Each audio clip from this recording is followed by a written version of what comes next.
6 days after gunmen opened fire at the gate of former Edo State Governor John Odigie-Oyegun's residence in Benin City, in what Peter Obi's camp described as a survived assassination attempt, Nigeria's secret police, the Department of State Services, has made an arrest. And the man they have in custody is not a career criminal with a known record of violence. He is a teacher. His name is Udeme Sunday Stephen, a 26-year-old man who works at Jessica High School in Eliozu in the Umuehere community of Obiakpo local government area in Rivers State. And the way the DSS tracked him down is a story in itself, because this suspect did not try to hide what he did. He went on social media and bragged about it. Here is the full picture of how this arrest happened and why it matters so much. On Tuesday, February 24, 2026, Peter Obi, former NBA President Olumide Akpata, former ADC stalwarts and former Edo State Governor John Odigie-Oyegun were attacked by armed gunmen at Oyegun's Benin City residence shortly after an ADC event. Vehicles were destroyed. Bullets hit the compound gate. People ran for their lives. Obi's former campaign coordinator, Yunusa Tanko, issued an emergency alert describing it as a survived assassination attempt. The attack shook the Nigerian political establishment and raised serious questions about the safety of opposition figures ahead of the 2027 general elections. Then something extraordinary happened. A man using the X account at SteveTom788, identified as Udeme Sunday Stephen, went online after the attack and posted claims that have since cost him his freedom. In his posts, he said the attack was a warning to Obi for daring to come to Edo State. He said Obi was lucky to have survived that one. He then issued a direct threat, saying he had heard Obi was planning to travel to Rivers State and that his men would handle that one, and they do not miss their target. He ended with words so chilling they were shared thousands of times across social media. He told people to speak no peace to Peter Obi and wish him no long life, describing him as destined to die. Those words, typed and posted publicly on a social media platform for the whole world to see, became the digital trail that led directly to Udeme Sunday Stephen's door.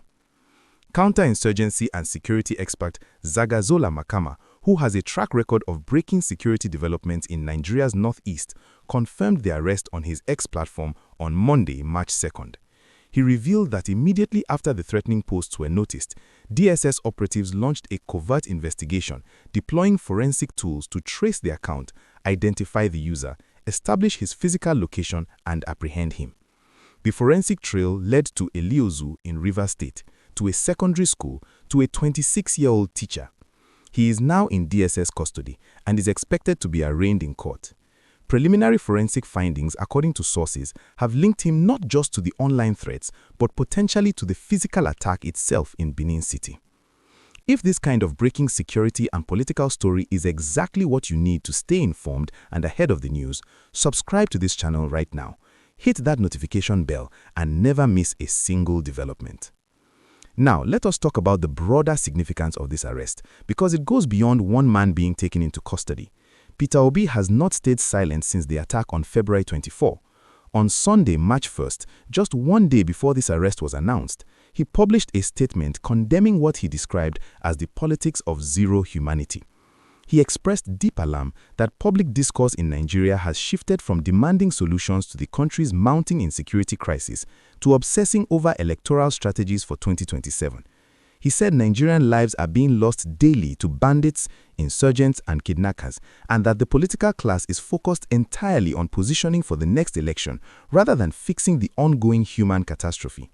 His voice has taken on added weight in that context because he himself narrowly escaped being added to that list of casualties just days ago. The ADC as a party has also been growing in political relevance at a time when opposition politics in Nigeria needs every credible structure it can find. The arrival of Olumide Akpata, a man with enormous legal and civic credibility, was a major event. And the fact that this political event was used as an opportunity to launch what appears to have been a planned attack tells you how threatened certain political forces feel by the direction the opposition is moving ahead of 2027. Here is what Nigerians must reckon with today.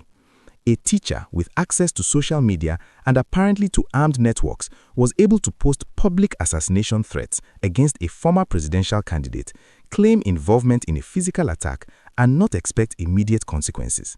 If it were not for the DSS acting swiftly on the forensic trail, those threats would simply have disappeared into the noise of social media. That should worry every Nigerian who understands what's at stake in the months ahead. Drop your honest thoughts in the comments below. Share this video so everyone following the Peter Obi story gets the full update on this arrest. Like it if this breakdown gave you the complete picture. And stay subscribed, because as Udeme Sunday Stephen is arraigned in court and as security agencies continue investigating the Benin City attack, we will be right here bringing you every single development.